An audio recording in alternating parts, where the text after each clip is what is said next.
I want to talk about the defense, though. Obviously, you guys dealt with a lot of injuries, but I found this really concerning. So after you beat Dallas, Earl Thomas goes to the Cowboys and says, "Come get me." What's your reaction to that as a teammate of his? Quite candidly, at the very first or the onset of hearing what had happened, I was a little disturbed, a little questioning what the process was. So I had a personal conversation with Earl, and we talked it out. And I think it's a very simple concept. The man grew up in Texas. Dallas was his favorite team growing up.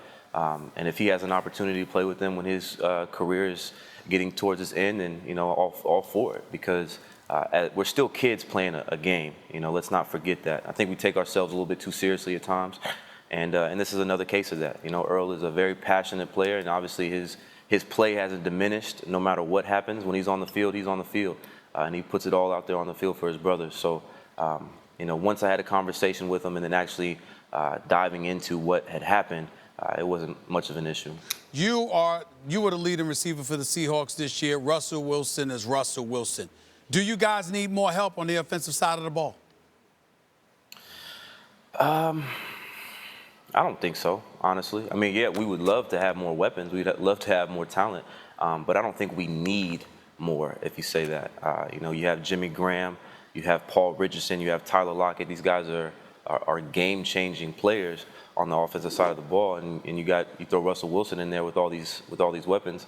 We're pretty efficient when we execute, and I think that's what it comes down to. I know we can say you need this, you need that, the offensive line this, the offensive line that, but if you watch the tape and you know football and you know the ins and outs of our offense, it's really not the coaching, it's really not anything other than us just not executing. We've had a number of opportunities this year to win games. It's come down to the stretch where it comes down to a kick or converting a first down, and the ball just hasn't bounced our way this year. And I know personally in 2013, the ball bounced our way several times, which afforded us an opportunity to go play in the Super Bowl. So again, there's a lot of factors that go into it. It's not clear cut, it's not black and white. It's just the nature of the game. In that case, because of course luck plays a role in small sample sizes in football, not a lot of games. It ain't the NBA. You need some luck. I get that. And you guys are perennially in contention, which is the important thing. But if you had to point to one thing, this is what I'd love to see us pick up. This is what I'd love to see strengthen going into next season. What is it?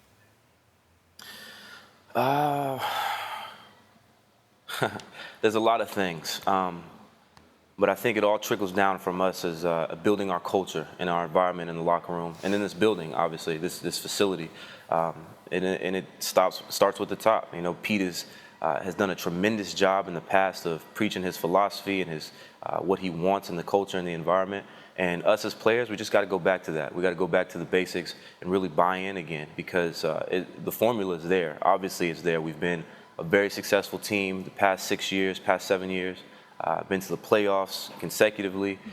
So the formula is still there. It's just going back to the basics. I know a lot of people want to blow this up and make it bigger than what it is, but we're not going to panic as players. We know the formula. We know what we have ahead of us, and we're just going to go out there and do it.